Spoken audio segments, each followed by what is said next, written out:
Hamas ने रफा में अपनी पूरी ताकत झोंक दी है और यही वजह है कि हमास के लड़ाके इजरायली सेना के खिलाफ इतने बड़े बड़े हमले कर पा रहे हैं।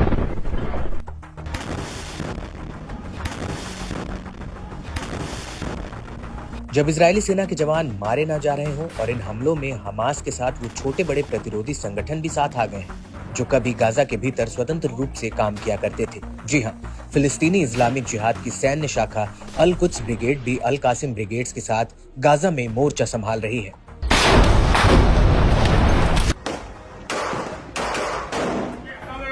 अब इसी कड़ी में उत्तरी गाजा में अल कुद्स के लड़ाकों ने आईडीएफ पर एक बहुत बड़ा हमला किया है।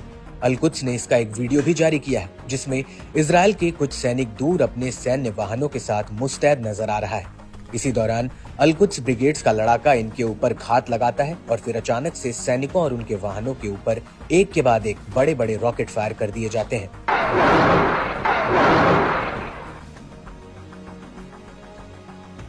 इसके बाद सामने से आ रही आईडीएफ की एक गाड़ी पर भी हमला होता है। अल कुद्स का लड़ाका इन गाड़ी पर रॉकेटों की बौछार कर देता है। अल कुद्स का ये लड़ाका पेड़ों के पीछे छिपकर रॉकेट फायर कर रहा है।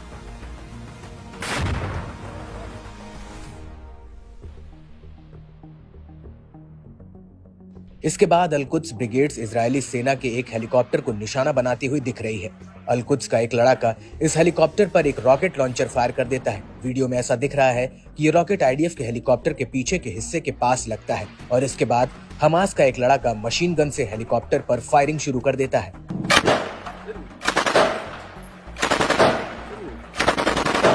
इसके बाद हमास के कुछ लड़ाके हरियाली के बीच बैठकर रॉकेट फायर करते हुए दिख रहे हैं।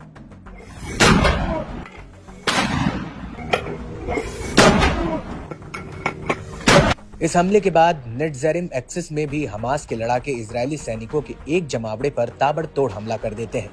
हमास एक ड्रोन के जरिए जमीन पर बैठे इजरायली सैनिकों पर मोर्टार बरसाने का एक वीडियो जारी किया है। इन हमलों के बीच इजरायल को एक बहुत बड़ा झटका भी लगा है। दरअसल गाजा की लड़ाई में इजरायली सेना के जवान अडर गैब्रियल और योनाटन एलियस मारे गए हैं। आपको बता दें कि गैब्रियल की उम्र 24 साल थी जबकि एलियस की उम्र 20 साल थी। वहीं उत्तरी गाजा में आईडीएफ का जवान सार्जेंट यदिद्या अजूगी की भी मौत हो गई है।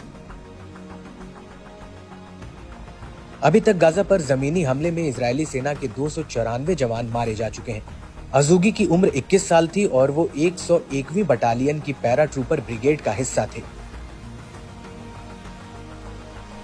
हालांकि आईडीएफ का कहना है कि इस लड़ाई में हमास को भी बहुत बड़ा झटका लगा है। दरअसल इजरायली सेना का कहना है कि रफा पर हमले की शुरुआत से लेकर अभी तक 300 से ज्यादा हमास के लड़ाके मारे जा चुके हैं। आईडीएफ का ये भी कहना है कि उसने 30 मई 2024 के दिन गाजा के अलग अलग हिस्सों में 50 से ज्यादा हवाई हमले भी किए हैं।